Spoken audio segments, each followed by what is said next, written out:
Halo teman-teman, hari ini kita kembali belajar di rumah untuk menghindari penyebaran COVID-19. Kali ini kita belajar dengan menyimak sebuah tayangan membaca itu asyik. Teman-teman, membaca buku adalah salah satu cara mengetahui isi dunia. Melalui tayangan ini kalian bisa menyaksikan bagaimana kecintaan proklamator kita Muhammad Hatta pada buku. Yuk kita simak bersama. Teman-teman, dari tayangan hari ini, kalian akan dapat mengembangkan kompetensi berikut.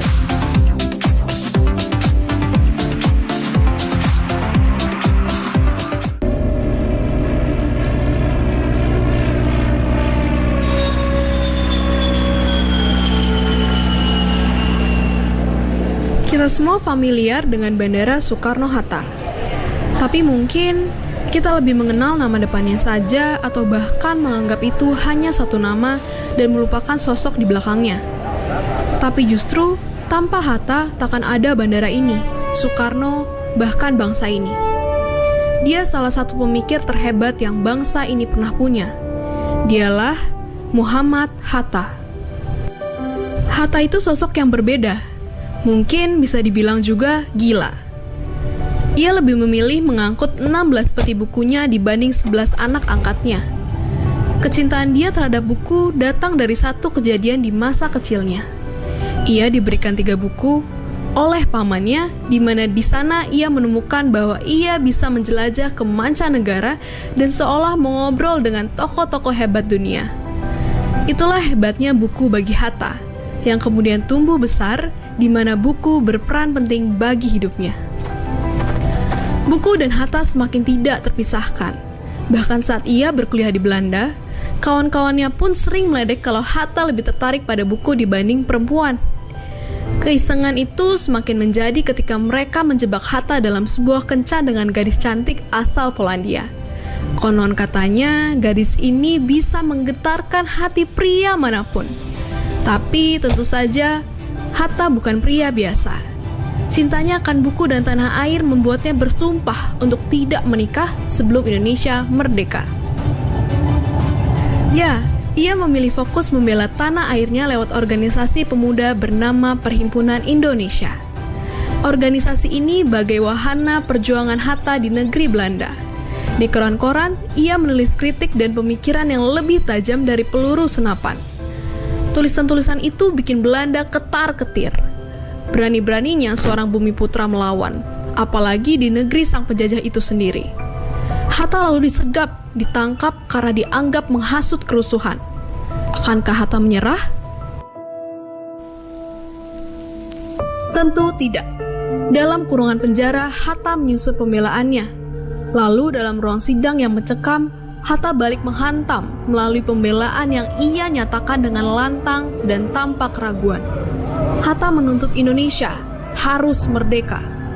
Dia menguncang hati lawan dengan pidatonya menggelegar.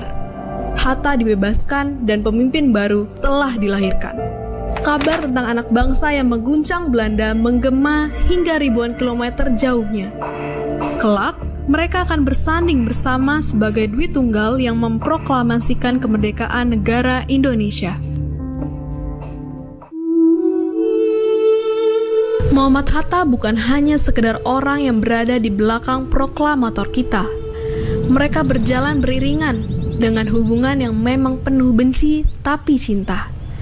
Terkadang mereka bertengkar hebat lewat kolom-kolom di media massa, saling mendebat pemikiran yang tak jarang berseberangan ketika Hatta mundur perlahan ketika perbedaan itu semakin sulit untuk disatukan. Tapi di balik itu semua, mereka adalah sahabat karib, pasangan sehati yang namanya sulit dipisahkan dalam sejarah perjuangan Republik ini. Hatta selalu setia bahkan sampai penghujung hidup sang sahabat yang sangat dicintai olehnya, Soekarno. Nah teman-teman, sudah menyaksikan tayangan tadi ya? Sekarang saatnya kita menjawab pertanyaan ini. Dari kisah Muhammad Hatta, apa manfaat membaca buku yang masih relevan dengan kehidupanmu saat ini?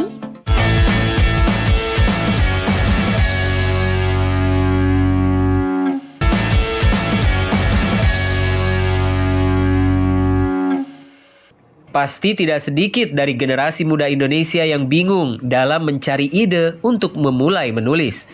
Padahal ini bisa dimulai dari hal yang kecil, yakni sesuatu hal yang disukai dan dicintai. Hal inilah yang digarisbawahi Najwa Shihab.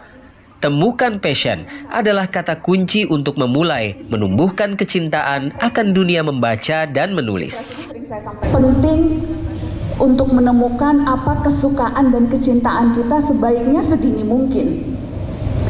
Orang kan selalu bilang ya, temukan passionmu dan kemudian berbuatlah agar passionmu itu bisa menghidupi kamu. Tapi terkadang orang salah mengerti akan passion. Dipikir passion itu bisa didapat kayak kita mimpi, tidur bangun-bangun kayak dapat wangsit, ini passion saya. Padahal passion itu harus dicari. Passion itu merawat ketertarikan pada hal-hal kecil. Jadi jangan anggap enteng sesuatu yang mungkin kamu anggap, ini kan cuma hobi kecil-kecilan. Saya suka dengerin K-pop. Suka BTS. Saya ngefans sama Lisa Blackpink. Itu kecil, nggak mungkin itu jadi passion saya. Jangan anggap enteng loh. Suka musik pop Korea, cari tahu lebih banyak tentang orang yang kamu idolakan, belajar tentang budayanya, coba belajar bahasanya. Siapa tahu bisa dapat beasiswa sekolah di sana. Lebih lanjut, Najwa Shihab juga menekankan akan dampak dari negara yang telah berliterasi, yakni dapat bersaing dengan negara maju lain di kancah internasional. Najwa pun berpesan hanya memerlukan satu buku untuk dapat jatuh cinta dengan membaca. Cari buku itu dan mari jatuh cinta. Najwa menggarisbawahi terdapat beberapa cara untuk mengatasi rendahnya minat membaca masyarakat yang diakibatkan oleh rendahnya akses terhadap bahan bacaan. Perlu adanya kebijakan negara yang spesifik dan mendorong, seperti halnya dana desa yang bisa digunakan sebagiannya untuk membangun perpustakaan di desa-desa, ataupun membeli buku yang berkualitas. Tidak hanya itu, perlu diadakannya pelatihan membaca maupun menulis kepada para guru PAUD. Yang sering dilakukan pertama adalah memastikan akses terhadap bahan bacaan itu terjangkau sampai ke ujung-ujung. Karena kerap kali argumen yang juga kita dengar adalah bukan minat bacanya yang rendah, tapi akses terhadap bahan bacaannya yang tidak ada. Bagaimana orang mau suka main bola kalau bolanya nggak ada? Bagaimana kita bisa cinta baca kalau bukunya yang ada pun tidak menarik bahkan untuk dibuka? Jadi pertama itu, mari memastikan akses terhadap bahan bacaan bisa dijangkau sampai ke pelosok-pelosok. Cara memastikannya bagaimana? Yang paling efektif dan efisien lewat kebijakan negara. Karenanya mari sama-sama kita mendorong kebijakan yang dikeluarkan oleh negara, memastikan anak di paling pelosok sekalipun bisa dapat kesempatan untuk menikmati buku-buku yang bagus. Adapun hal lain yang dapat dilakukan adalah dengan memanfaatkan perangkat gawai yang dimiliki. Pasalnya, penelitian menyebutkan bahwa hampir setengah populasi penduduk Indonesia telah memiliki perangkat teknologi informasi. Ada banyak banget manfaat dari baca buku. Nah, dalam video ini saya akan mengulas pada Anda 7 alasan kenapa kamu harus membaca buku. Insya Allah selesai dari nonton ini meningkatkan keinginan Anda untuk membaca buku. Suka baca buku nggak? Nah, mumpung ya saat ini lagi banyak waktu yang harus dihabiskan di rumah, tidak ada salahnya Anda mulai menambah lagi buku-buku yang Anda baca. Manfaat pertama dari membaca buku adalah tentu saja akan menambah wawasan Anda, menambah pengetahuan, dan biasanya orang yang rajin membaca buku itu wawasannya pun lebih luas. Ya. Apalagi kalau buku yang dibaca itu semakin bervariasi. Contoh, misalnya buku psikologi dipelajari, buku tentang pengembangan diri dipelajari, buku tentang motivasi diri dipelajari, buku tentang, menambah untuk buku-buku lainnya pun itu dipelajari. Seperti misalnya tentang bagaimana cara mengajar secara daring, secara online, ya. Buku tentang bagaimana kisah orang-orang sukses itu bisa berhasil dan sebagainya, itu menambah wawasan Anda. Kemudian dengan membaca buku akan meningkatkan daya ingat dan konsentrasi Anda. Ya. Udah cukup banyak penelitian yang membahas tentang ini. Jadi otak itu mirip dengan tubuh. semakin dilatih semakin bugar ya, semakin kuat. Begitu juga dengan otak Anda. Otak itu bersifat plasticity. Plasticity itu dia bisa berubah ya sesuai dengan apa yang kita latih dan apa yang kita kembangkan. Begitu juga otak bisa mereduksi, bisa jadi pasif ya ketika otak itu tidak dipakai.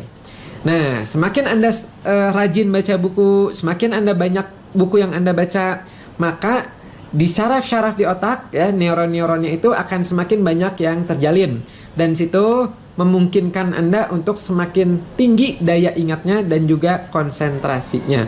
Berikutnya yang ketiga adalah manfaat dari baca buku adalah meningkatkan jumlah kosakata Anda. Semakin Anda banyak baca buku, semakin menemukan kosakata baru ya. Ada bahasa-bahasa baru, ada istilah-istilah baru. Nah, itu bisa menambah perbendaharaan vocabulary Anda ya gitu. Nah, untuk mengetahui seberapa banyak kosakata yang Anda miliki, tidak ada salahnya bisa dilatih dengan mengerjakan games seperti teka-teki silang, tebak kata ya, itu bisa membantu Anda mengecek seberapa banyak kosakata yang Anda kuasai. Juga game-game sinonim atau anonim ya, itu bisa membantu juga. Install aja di handphone, sekarang udah banyak ya permainan-permainan yang mengasah kosakata Anda. Berikutnya, manfaat dari Anda membaca buku adalah meningkatkan kemauan berpikir analitis Anda ya. Jadi dengan banyak baca buku ya, itu otak-otak Anda itu akan dipaksa untuk semakin aktif, dan juga kemampuan untuk memecahkan masalahnya pun biasanya meningkat. Disebutnya kalau dalam psikologi adalah coping strategi ya, menyelesaikan masalah-masalahnya itu akan meningkat. Detektif-detektif itu biasanya rajin baca buku ya. Kemudian orang-orang sukses ya, itu hampir semuanya itu membaca buku. Bill Gates, Steve Jobs dan sebagainya itu baca buku. Buku tuh udah jadi makanan sehari-hari mereka. Berikutnya, dengan Anda rajin baca buku, itu juga bisa meningkatkan empati Anda. Ini ada penelitian menarik dari The New School of Social Research, itu menyebutkan bahwa dengan membaca buku, terutama buku-buku fiksi, itu dapat membantu seseorang untuk memahami apa yang dipikirkan oleh orang lain dan emosi yang disajikan. Jadi ini bagus ya untuk melatih emotionsnya Anda, baca buku. Kemudian, ini yang saya suka adalah ternyata dari penelitian adalah ketika orang itu rajin baca buku, ternyata bisa mengurangi tingkat stres hingga 60%. Baca buku itu bisa mengurangi denyut jantung ya, jadi kalem, relax gitu. Sehingga ini berdampak juga pada kesehatan tubuh ya, karena tidak banyak stresnya. Baca buku ya. Kemudian satu lagi adalah dengan Anda rajin baca buku, itu bisa mengurangi potensi ke arah Alzheimer, terhindar dari Alzheimer. Kalau dari penelitian yang saya baca itu lumayan, sampai 2,5 kali lebih rendah dibandingkan orang yang jarang baca buku. Nah, apa sih Alzheimer ini? Alzheimer tuh biasanya mudah lupa, mudah pikun ya, suka disebutnya pikun. Alzheimer nih kalau dari yang saya baca lagi itu tidak bisa disembuhkan, tapi bisa dicegah. Nah, dicegahnya bagaimana? Nah, salah satu cara yang efektif untuk mencegah Alzheimer itu adalah dengan baca buku. Ini kalau saya ngelihat dari analitis di YouTube-nya saya ini, paling banyak penontonnya adalah usia dari 18 tahun sampai 35 tahun. Berarti usia-usia kurang lebih masih remaja akhir atau dewasa awal ya. Mumpung usianya masih muda, banyaklah baca buku sehingga terhindar dari Alzheimer ini. Bagaimana nih kalau Anda ternyata umurnya sudah 50 tahun lebih? Tidak ada salahnya baca buku ya. Siapa tahu bisa membantu Anda untuk ya tadi ya, dari 7 alasan ini. Salah satunya adalah mengurangi Alzheimer-nya. Sedikit cerita, guru besar saya ya di grafologi namanya Bu Erika Karos, itu umurnya Juli nanti itu adalah 90 tahun.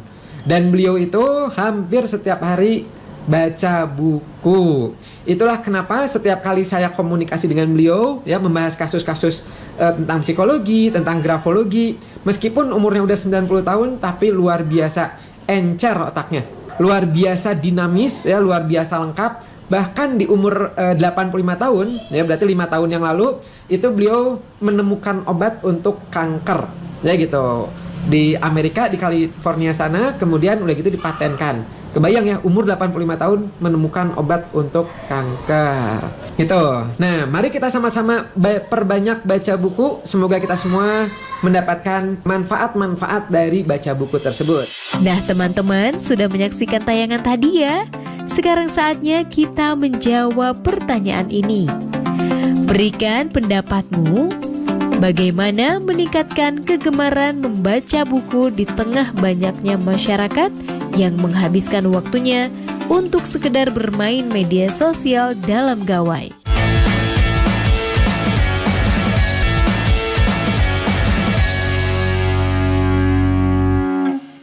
Pada sebuah studi di 61 negara, Indonesia menempati ranking 60 setelah Thailand dan sebelum Botswana dalam hal minat baca. Dari 1.000 orang Indonesia, hanya 1 orang yang memiliki passion dalam membaca. Sementara, menurut Mihai Csikszentmihalyi, membaca merupakan salah satu aktivitas yang dapat membawa kita pada flow state. Artinya, membaca dapat menjadi sesuatu yang menyenangkan dan tak jarang dapat membuat kita lupa diri dan lupa waktu pada saat melakukannya. Tapi, gimana caranya? Berikut adalah 5 hal yang dapat membuat membaca menjadi mengasyikkan.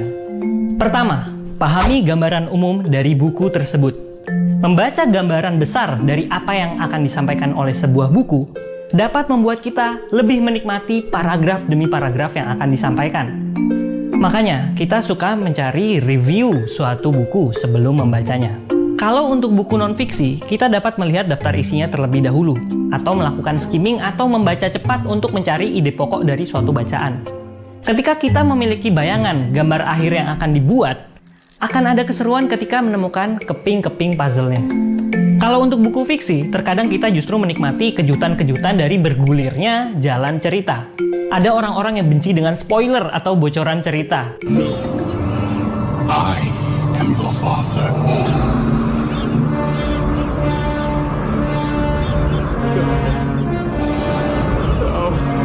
Nah, sebenarnya ada juga sih penelitian yang menunjukkan bahwa mendapatkan spoiler justru membuat orang lebih menikmati ceritanya. Kalau kita pergi ke suatu tempat yang belum pernah kita kunjungi sebelumnya, kita akan fokus kepada bagaimana cara supaya kita sampai ke sana. Tapi, kalau kita sudah tahu rutenya, kita dapat lebih fokus pada pemandangan selama perjalanan. Nggak heran, terkadang kita suka membaca atau menonton suatu cerita fiksi berulang-ulang, karena ada hal lebih detail yang bisa kita dapati. Kedua, akrabkan diri dengan istilah yang digunakan. Ketika membaca buku yang penuh dengan istilah asing, tentu kita akan merasa tidak nyambung dan sulit mengikuti apa yang disampaikan oleh buku tersebut. Kalau belum pernah membaca buku-buku filsafat, tentu kita akan kesulitan untuk memahami sebuah novel yang menggunakan kosakata seperti eksistensialisme, solipsisme, realisme, kegelisahan ontologis. Makanya kalau kita ingin membaca menjadi suatu yang mengasyikkan, kita bisa mulai mengakrabkan diri kita dengan istilah-istilah yang digunakan di buku tersebut. Bagaimana caranya? Dengan membaca buku yang memiliki satu tema, atau bisa juga dengan browsing di internet, kita mengembangkan kamus di pikiran kita. Sehingga kita mampu memahami kalimat-kalimat yang disampaikan. Misalnya, sebelum kita membaca novel The Martian, kita dapat mengunjungi halaman Wikipedia yang membahas seputar astronomi dan astrofisika.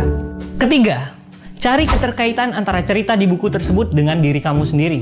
Menurut teori konstruktivisme, seseorang membangun pemahaman baru dengan cara membandingkan informasi baru dengan ide dan pengalaman yang sudah ada dalam dirinya. Sehingga suatu cerita akan lebih menarik untuk diikuti ketika kita dapat mengaitkannya dengan pengalaman pribadi atau hal-hal yang sudah kita ketahui sebelumnya. Dalam sebuah cerita fiksi, kita sering mencari-cari kesamaan antara diri kita dengan tokoh yang ada di dalam cerita tersebut. Sehingga kita juga dapat membayangkan bagaimana sih menjadi karakter di cerita tersebut, serta pilihan hidup apa yang akan diambilnya. Kalau untuk buku non-fiksi, itu sama juga. Ketika membaca buku tentang financial planning, kita dapat membayangkan pengalaman kita ketika jadi bokek karena impulsif beli barang-barang atau karena kebanyakan main. Nah, kalau dalam memahami buku-buku perkuliahan, kita dapat membayangkan sebuah algoritma pembelajaran mesin seperti permainan tebak-tebakan, atau mungkin mencoba memahami konsep-konsep fisika dengan pengalaman-pengalaman cinta. Keempat, baca buku dalam suasana yang kondusif. Untuk dapat menikmati aktivitas membaca, kita membutuhkan sebuah ruang untuk berkonsentrasi. Kita dapat pergi ke tempat yang nyaman dan tenang untuk membaca, dan kalau perlu, kita matikan HP untuk sementara waktu. Ada yang merasa nyaman membaca dengan iringan musik, tapi ada juga yang merasa lebih nyaman tanpa suara. Dan bagi beberapa orang, membaca di kereta dengan sedikit suara berisik dari kereta dan orang-orang di dalamnya juga dapat membantu kita untuk lebih fokus. Kelima, pegang kendali dalam membaca. Perlu diingat bahwa membaca membutuhkan suatu keterampilan. Setiap orang memiliki level skill membaca yang berbeda-beda. Tingkat kesulitan dari berbagai buku pun beragam. Pada akhirnya, untuk membuat membaca menjadi sesuatu yang mengasihkan, kita perlu mencari buku yang tingkat kesulitannya pas dengan kita. Misalnya, kalau belum bisa baca novel yang panjang dan rumit, baca aja novel-novel yang ringan dulu atau kumpulan cerpen. Atau sebelum baca buku The Wealth of Nations, On the Origin of Species, atau kitab-kitab agama yang tebal, kita bisa membaca ringkasan-ringkasannya terlebih dahulu. Kita juga nggak perlu tertekan untuk membaca buku yang semua orang baca. Pada akhirnya, kalau kita mau asyik membaca, kita membaca hanya untuk kesenangan semata. Nggak perlu diburu waktu dan nggak perlu diburu gengsi. Nah teman-teman, sudah menyaksikan tayangan tadi ya? Sekarang saatnya kita menjawab pertanyaan ini. Apa dampak negatif jika banyak generasi muda Indonesia yang tidak suka membaca